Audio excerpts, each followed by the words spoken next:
Welcome to the 22nd episode of my podcast, Open Conversations. I'm your host, Nyang Bella Sabedwo. Um, Today, we're going to be talking about the various different, some music topics, get into some recent albums, Travis Scott album, Utopia, talk some, record label music type stuff. Some of my top five all time greats in different regions and cities all around the world. So, get right into the first topic. So, my opinion on Utopia. So, um, for those who don't know or do know, the Utopia album pretty much anticipate. I would say an anticipated album of Travis Scott um, for over the past 5 years. Obviously, his prior one previous was Astroworld, which was a huge project and was really good. Definitely a classic album. But uh, Utopia, definitely, listen to every record on the album. I think it's about 21 tracks on it. Um, Very,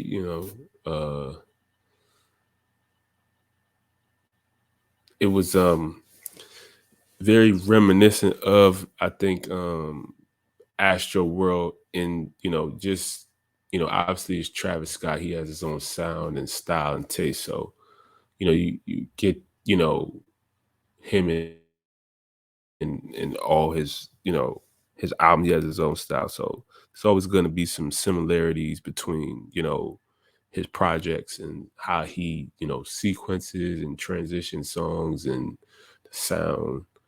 But nonetheless, this was a different, very unique kind of like body of work, in my opinion. Um, he kind of, in my opinion, tested some new sounds out. He experimented some new sounds and styles, and I think it turned out pretty good. Like he had, I mean, I don't, I'm a big Travis fan of his work, for relatively when he kind of first kind of came on the scene, for the most part. But Travis really don't make bad songs really, but especially when his albums, like he has had every album, every he had the mixtape days before and Al Furrow and all that stuff. But I'm talking about his like studio albums. We starting with Rodeo and to then Astro World and then now Utopia. I think all of my opinion, every song is good at the very least, and then great. you know, just classic. A lot of classics in my opinion. But the Utopia album was really good. Um, did some surprise features. I really like the joint he did with West Side Gun. Um, that was really cool. I think that was definitely a one of for those who are Travis Scott fans and have been following his career. That's probably not. I mean, he's Travis Scott he's very, in my opinion, versatile artist. He's worked with a lot of different artists, but you know that's relatively. West Side Gun. He's more kind of like your New York boom bap sample kind of driven kind of rapper, and then working with collaborating with Travis, them two making that collaboration. You know what I mean? Like it was a mesh of two worlds that I think was a good mesh, and I really hope that they got some more joints together. You know what I'm saying? And they vault or whatever, and they collection. Um, but I think um, production was really good. Always Travis always got good production for the most part in his records. It's like he always has pretty good production. He's very experiential with his sounds. He he had Beyonce on one of the joints. He had 21's one of his frequent collaborators. Future, Young Thug was on it.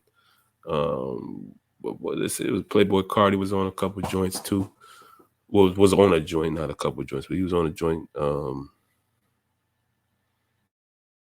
No, no Kanye, no uh who's somebody. The Don Toliver. I didn't hear a Don Toliver joint. But he had some new. I think when you talk about some of the features on the album, uh some new collaborators that Tizo Touchdown. I'm not too familiar with her with that artist, but he's on one of the joints. Drake, that's kind of been kind of the thing, collabing on the albums. They always make good collabs. You got Sway Lee, The Weeknd. That's somebody he works with. I'm in past situations.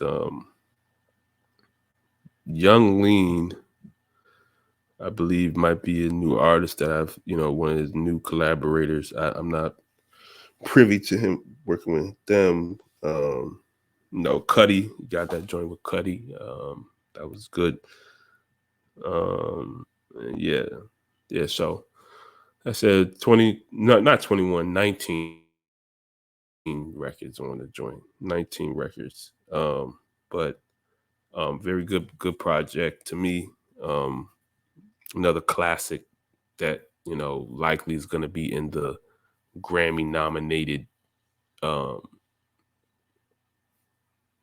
choices for album of the year or whatever. So yeah, man, good job, Travis. Okay, so follow up to the previous topic about just my opinion on Utopia now. You know, for the sake of conversation, debate, two great projects, Utopia or Astroworld. Um, you know, again, like I said, for the sake of conversation, um, debating these two great projects, two of Travis Scott's, you got the follow up and the sequel to Astro World, and the prior, and I think like I said, they both are, I think, have their own separate sounds in a lot of ways and moods between, I think, the whole Utopia thing. I think the whole concept of Utopia, if I had to give my opinion, I think, Travis Scott was really trying to create a new world with his music. This Utopia world as it pertains to, this kind of new sound of music he's trying to bring, obviously to us as the listeners and consumers. um, that I think I think he was able to do that. I think it definitely was a different sound in a lot of ways, but still Travis.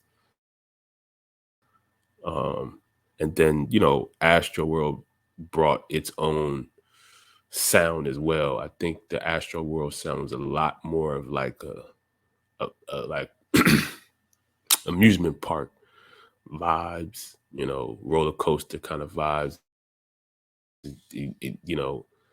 I remember my first time listening to the Astro World album. It definitely gave me, you know, um, I felt like I was on a roller coaster because it was just so entertaining. The music and just the sequence of how he sequenced every song from one, two, three, four to the last joint on it. It was a very great sequenced album. Um, and everything made sense. It was all the records were great. And that was, to me, in my opinion, probably the most influential slash significant album of the last decade. So 2010 to 2020. I think you had to look at every album that came out. I think Astro World in that decade was the most significant, and it had the most impact, especially during the time that it came out, for those who were there and experienced it and saw kind of just the tour, the Astro World tour, and experienced it. Unfortunately, I wasn't able to make it, but I definitely saw the concerts and stuff like that. Um, it was definitely a major moment, just culturally, and yeah, all over the world. It was a major. Um, so I think obviously, just at the beginning of the decade, we'll see how significant the Utopia will have you know in time to come moving forward. But uh, I definitely think the Astro World. I would between the two albums, I would go with Astro World. Just think it was just the energy on that album was just very like you know just very, very, very unique. And I think like I said, Utopia, great album, but I don't think the moment, he's gonna go on tour and stuff, so we'll still see how significant the album will be. Obviously, the album is very fairly fresh, new. Honestly, I need to do some more re-listenings when it comes to the album. I need to listen to the album a little bit more, um, so that I can get even more of a better sense of the album. And so, um, nonetheless, I will say that just from the sounds that I've listened to thus far, I would say Astro World.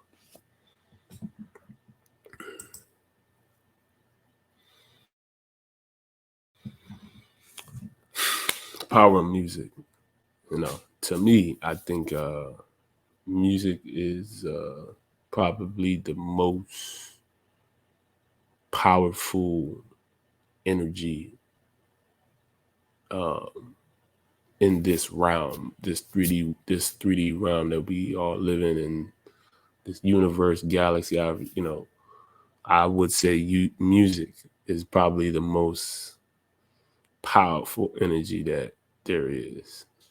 Um, you just kind of see how people interact with music, and you know, in essence, everything, all sound is music to a degree. Um, 'cause it has a rhythm and a pattern. Even our voice is music. Um, but all sound in essence is music. And the cohesion, of music when talking about bringing different sounds together to make one unison, harmonious sound. Um, which is generally what we, in most cases, consider music. Pretty much like a whole composition, right? Um, it's the most influential and thing there is. Especially amongst us as human beings, and just beings in general. Music even has this influence on just different animals all over. You know what I'm saying? Um, but especially us as human beings, music, you know, uh, is the most inspirational thing that you have people, whether people know it or not, if you even realize it, even when you're at a grocery store, you know, what um, inspires you or influences you to do something. That's the whole essence of inspiration, to do something. And when you're at the grocery store, they play music. And yeah, you subconsciously just kind of there, you listen to music, but the point of the music, for them to play the music, is to inspire you to do something, buy something. You can come to the grocery store and there's no music playing, and you're just there, you're just going through the aisle, and you might not even buy something. You might see stuff you like, you want to buy, but you just may not feel inspired. But when you have music around, people feel inspired, so people are likely to buy something. That's a marketing for you, but that's the whole essence of it. You know what I mean? Not just even anywhere. You can go to like clothing stores and stuff like that. People play music, inspired to do something. And sometimes that can come. Sometimes people through music get inspired to do something that I would consider bad, or not too good. You know what I mean? You got, what I'm saying, a lot of music. The reality is that a lot of a lot of, well, not a lot of pop, but there's a pop culture for violent music, so to speak. And so artists that do speak, and you know, a lot of the subject matter is violent and aggressive, and that type of energy. Um, Consumers and listeners, through listening to that, get inspired to go do a murder or do a robbery or go kill this person, kill this, whatever, rob this person, whatever, sell drugs, type of thing, and so, the reality is that's just it is what it, that it is what it is. That's, like I said, to my point of the power of music. That's how powerful music is. It's inspirational. It's what inspires um, people to, like I said, do stuff. And you can only hope that, you know, what inspires you from the music is something to go and do, good in the world, to do something good for yourself or the world or something like that. You know, Obviously, like I said, there's music that inspire people to do something bad. You know what I'm saying? And, you know, again, the music is just inspiration. It's not necessarily like bad, right? It's like they say, you have a gun. A gun isn't necessarily bad, but the person who uses the gun can use it for something bad or good. You know what I mean? So again, comes down to, the listener, the consumer at the end of the day. For me myself as I do create music, but obviously I am a listener. And so a lot of the music, sometimes I do listen to, you know, what most considered maybe violent kind of music. A lot of it for myself, I'm mature enough, to listen to the music and decipher and distinguish what I want to take from it, what I don't want to take from it, and what I want to do with it, what I don't want to do with it. And but I have to be careful because I can, it can, and I can, because get so inspired by the music, I might just go kill somebody. I might just, do something crazy, like, but that's the whole concept of being able to make that distinguishing factor, and a lot of people can't do that, unfortunately, and they don't do that. You know what I mean? It just doesn't come across them to do that. Maybe I don't know, but they don't do that. So, but the whole point is just music is um, just something that is so powerful and can be used, as a tool to uplift, the whole, gospel music. You have gospel music where a lot of subject matter is to go and, you know, do good, what I mean, out in the world. And the people who generally listen to the gospel music are inspired to go do good things, so to speak, right? What the the artist is speaking about and the subject of music, the listeners go do that, you know. Um, so um, that's like I said, man, the power of music. Music is a great tool, but it sometimes can be a bad tool. But um, for me as a creator of music, I'm mindful that I try to put the music out for good.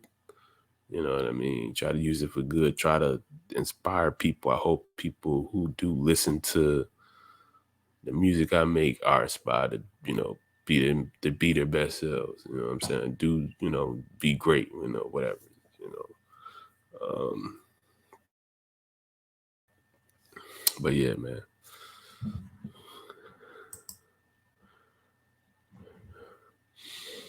Purpose of a record label.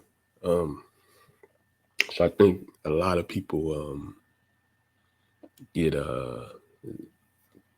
and I think record labels don't do a good job of really explaining that their purpose a lot of times. But you know, they do in the contracts. A lot of times artists don't read the contracts. But just want to just give some kind of awareness on just pretty much the overall job of a record label for, artists out there who want to get signed to record labels. And you have your different want to know what you're getting yourself into, right? And a lot of times, young artists who are very talented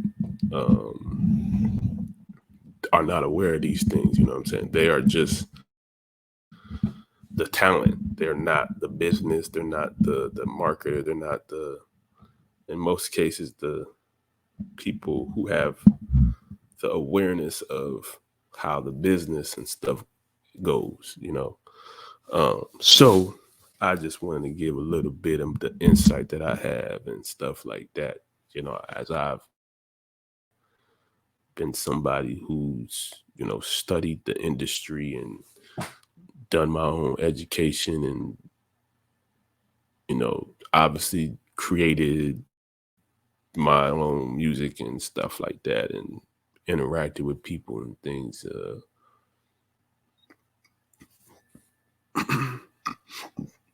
The record label um, is pretty much their main job is to market you as an artist. Um, the main job is to make you more known as an artist, make the marketplace of musicians out there you more known, people to be more aware of who you are and things of that nature. So obviously in some form of compensation, or it's a partnership. Y'all working together, um, and you are the talent, you are the performer, you're the creator, you're the creative. Um, they are more responsible for your marketing and your business, your financial, what goes on in terms of finances. Um, that's where they may have their um expertise. So they're there to amplify you as an artist. um you're obviously there to give your creativity and represent this record label um well, obviously. And they're going to promote you, get you, opportunities at radio or interviews with certain you know, interviewees, interviews and people to give you more recognized in the industry. You know what I'm saying? So people to be more aware of who you are, be familiar with your image, just give you that public persona. Um, while you are more so focused on the art and the creativity. Um, and and they're in the business of making money. Record label is in the business of making money. So even if you are a very talented artist, very creative, very multifaceted, whatever, things of that nature,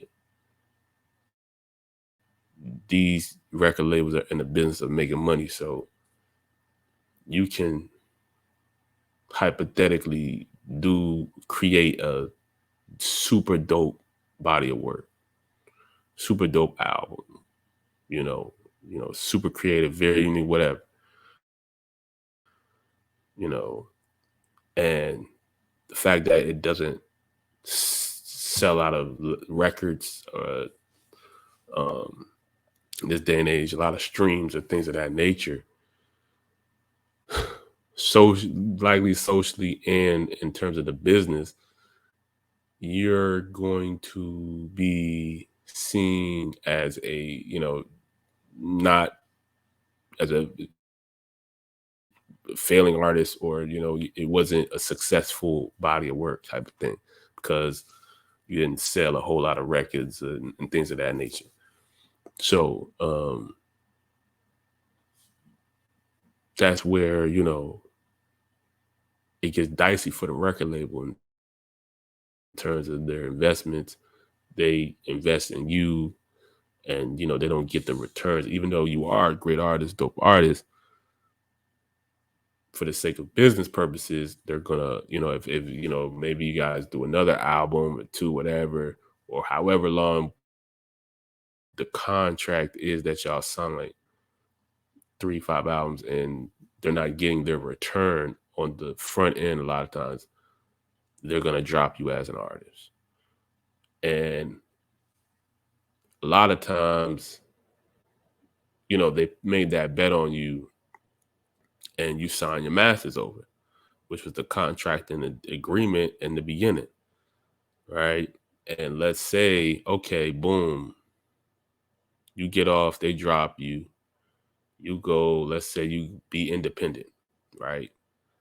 Which is what you were even prior, right? They saw your talent and invest in you, but you go independent, and for some reason things click for you.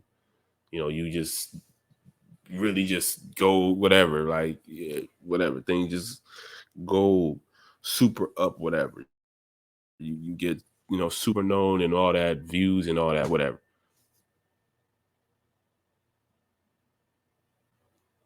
The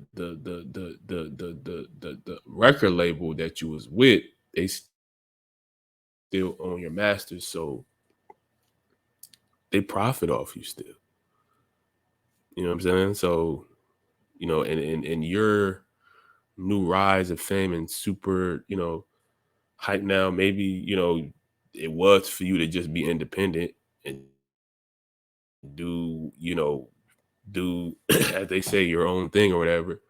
Um, they now profit because they still own your masters. You know what I'm saying? And then a lot of times what ends up happening is artists want to go and try to buy back their masters and, you know. So, but uh so that's the thing that as an artist you have to, take in consideration. You know what I'm saying? Do you want to go the longer route, or do you want to have a record label help you out? See, now me, I'm educated on the game. You know what I'm saying? I educate myself, and I know how things work relatively. Um, but I don't wouldn't mind working with a record label. Obviously I make beats. I'm a music producer. Um, but you know, if the right situation, right contract was presented to me, I work with a record label, know what I'm getting myself into, and I would. It just be a matter of, I see the benefits that a record label could provide me. And based on where I'm at, I would work with them depending on certain circumstances and conditions. I would definitely work with a record label. You know what I'm saying? I'm independent now, and I like what I'm doing with what I'm doing independently. But like I said, if something um situation presented itself that was appealing, that'd be good. I'd work with a record label. So I'm not the anti record label guy. Just do it on your own. That's cool. I'm doing that. You know what I'm saying? I'm doing that. I'm not just saying I'm actually doing it. I'm actually independent, creating my own work and stuff like that. So I know how it is. You know what I'm saying? And I like how it is. But nonetheless, I recognize the value that a record label can provide me. You know what I'm saying? And I don't sleep on it. I'm not about to bash record labels like, oh, you don't need record labels and all that. No, they provide their value and service. They're the main reason why the people that you consider the big artists and the major known artists are there where they're at, because of these record labels, the Def Jams and the Columbias and the Atlantics and all these records. Like, yeah. So, yeah, the record label has value, and it will always have its value. You know what I'm saying? It's not going nowhere, regardless. You know what I'm saying? And independence isn't going nowhere. So, yeah.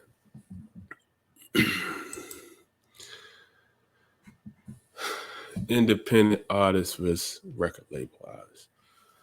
Um, Obviously, follow up to just talking about the record label, but just distinguishing, I think the I'd say the similarities and differences between the two, pros and cons. I'd say the so like if you're an independent artist, you know, like myself currently, um,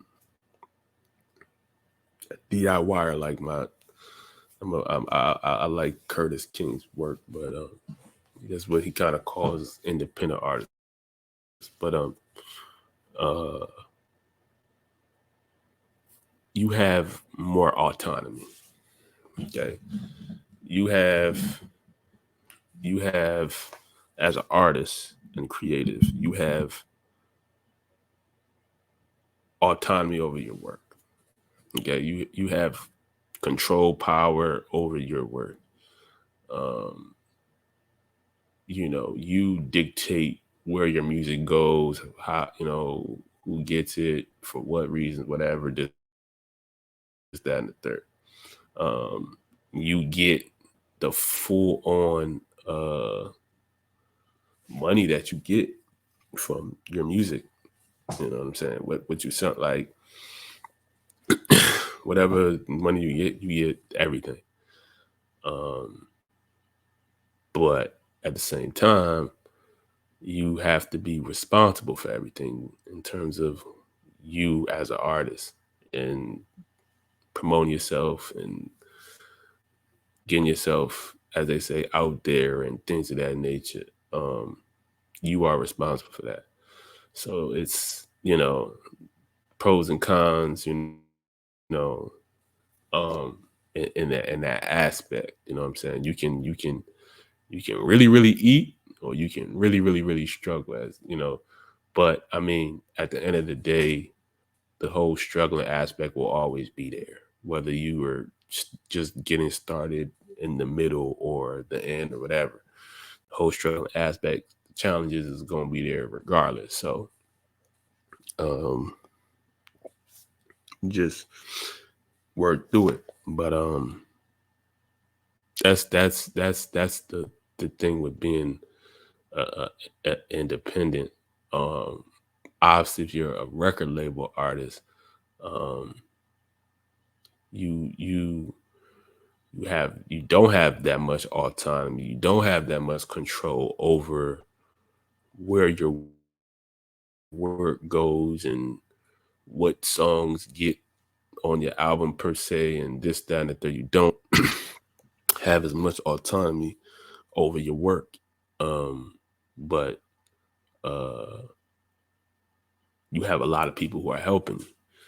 You have a marketing team. You have a promoting team. You have the people, the execs, and the all these street team and this team and these people and this person and the stylist, whatever. You get all these perks and from outside forces, which are very helpful. Again, I'm not the record label basher. These really are beneficial for anybody who I know. I haven't worked with record label artists, but I've seen, and I'm sure record label artists, people who worked at a record label will tell you, it's you get these perks. You know what I'm saying? You get them the promoting and all that. But like I said, you don't really have control over your work. You don't even own a lot of times don't even own your work, because a lot of the record label artists sell their masters. Um, but like I said, but see, when you're on the record label, um, you're the reason why to, your masters can become more valuable under a record label, because there's more promotion, there's more marketing to your, your music is going to be more so on the marketplace, because the record label is going to just constantly play, try to get your music played, get you on radio, things of that nature. So the chances of your masters becoming more valuable on the record label is higher because of that.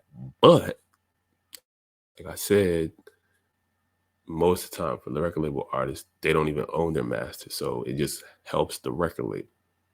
See, that's the thing that these most artists don't even get. The record label just eats off. You know what I'm saying? And so 20 years, 30 years down the line, they really eating off your music that you made 20 years ago, and you're not getting nothing. But that's just how it works. So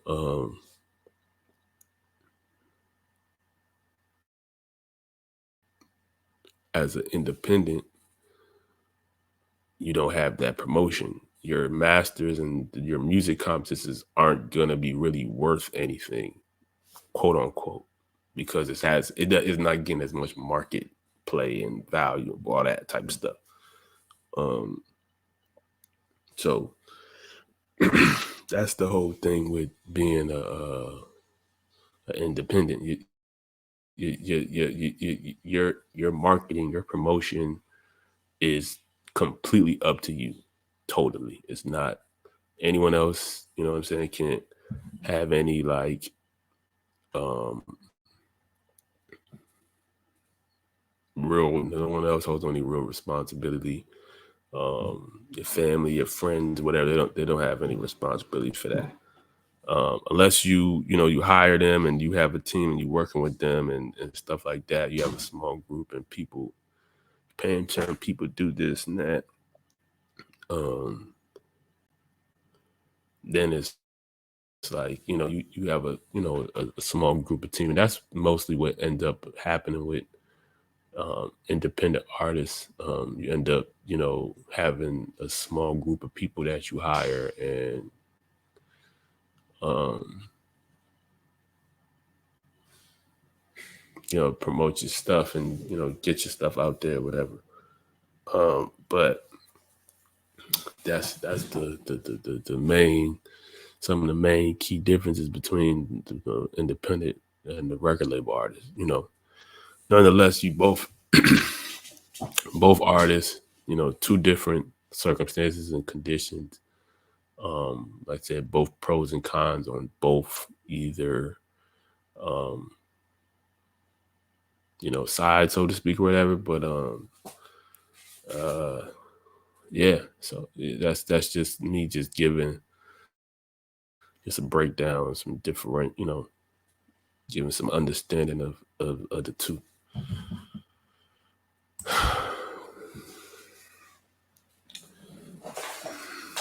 My top 5 New York rappers. And so I'm going to strictly go from when it comes to individual rappers. We're not talking groups and collectives. There will be a point in time where I will give my top 5 in those categories in terms of collectives and stuff like that. Now, just talking individual rappers. And so, well, I'm not going to give an order. I don't like to give specific orders.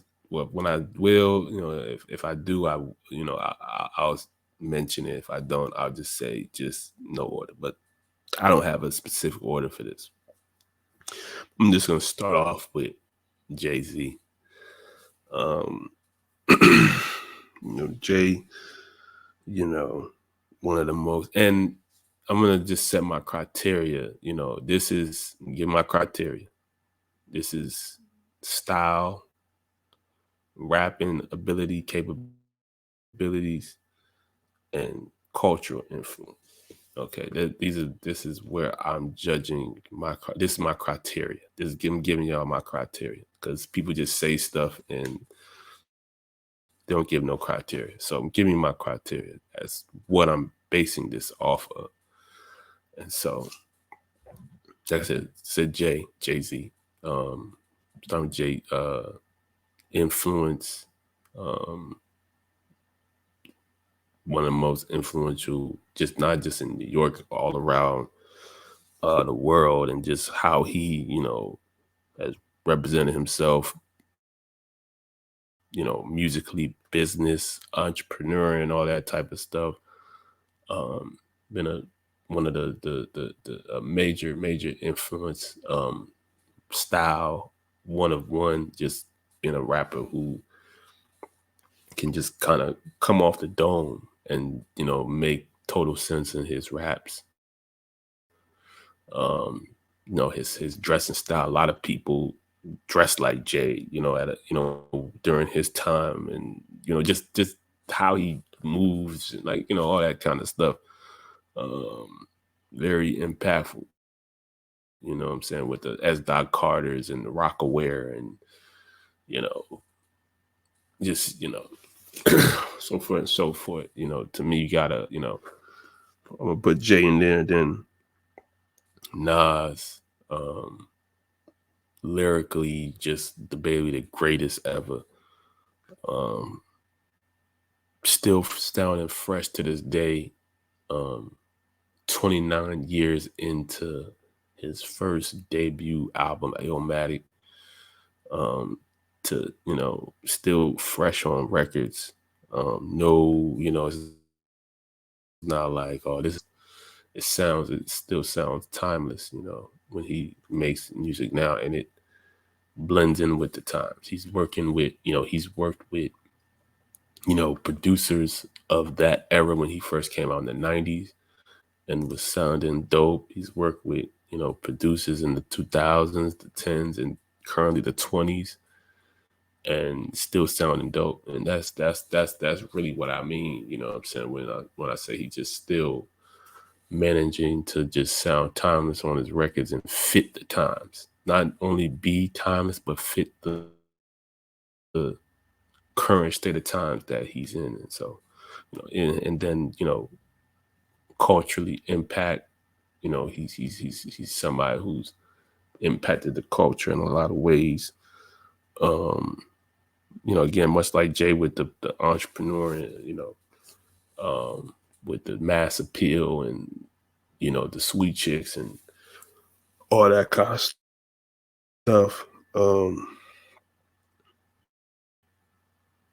You know, in the style of dressing, how he, his swag.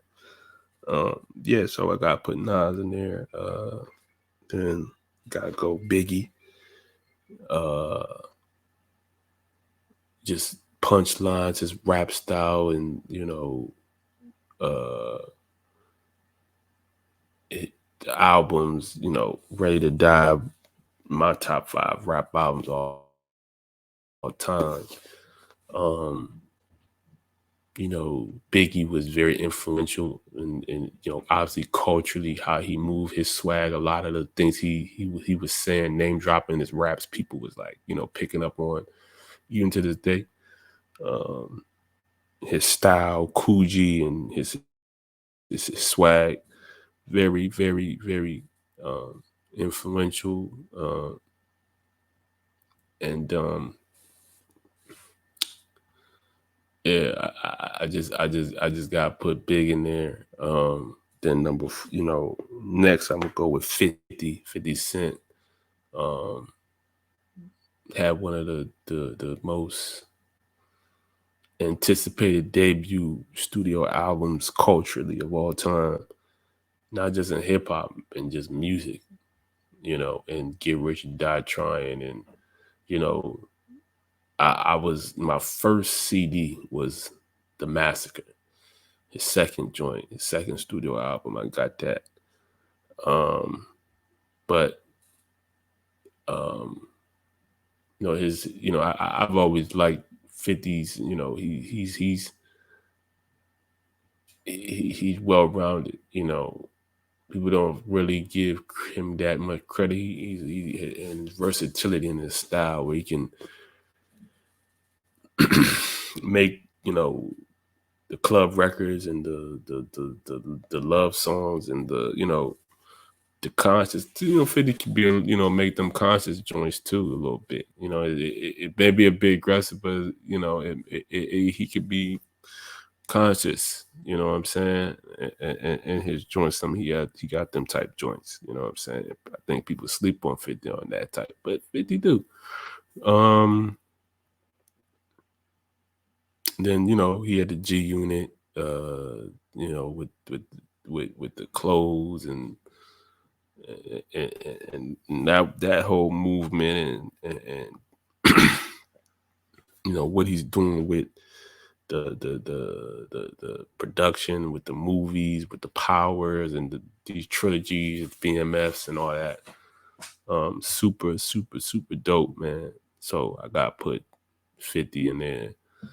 And then lastly, I got put ASAP Rocky in there. He's somebody that I think um,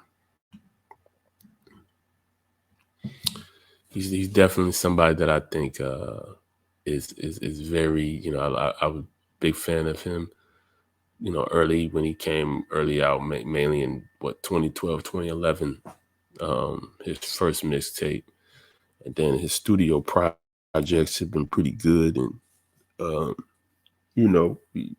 anticipating his next joint, supposed to be coming out. He's put out some recent joints, but been a fan of his.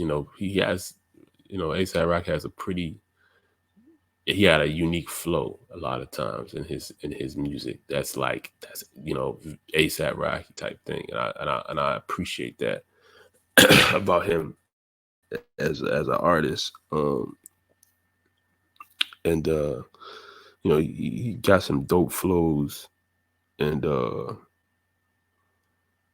obviously comes to style and influence, definitely very influential when it comes to his style of dressing.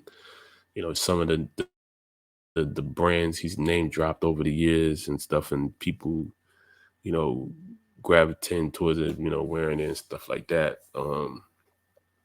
And just super culturally impacting, just kind of the movements, the ASAP Mob movement, and just some of the stuff he's done, you know, with just collaborations with the Under Armour and Dior and Mercedes. It's like she's done some pretty dope things in my opinion. So that rounds out my top five. I got honorable mentions that I gotta mention. I would like to mention, what I'm saying, because New York's the mecca of hip hop. So what I'm saying, it's a lot of greats in New York. So I just want to get some honorable mentions. Gotta put Jada Kiss, Jada Kiss, Meth, DMX, Busta, Fab, Raekwon the Chef, Big L, Fat Joe, Q-Tip, Talib Kweli, Prodigy, Havoc. Um, it's just so many greats, but these are some of the ones that had, that could, a certain day one of these guys could be in my top five. But the guys I mentioned are really my top five. But these are just some of the great rappers, what I'm saying, out of New York, and many more that I didn't mention. And to all the others I mentioned, what I'm saying, it's no slight or anything like that. Just some of the people that what I'm saying, I really really like and whatnot. So yeah.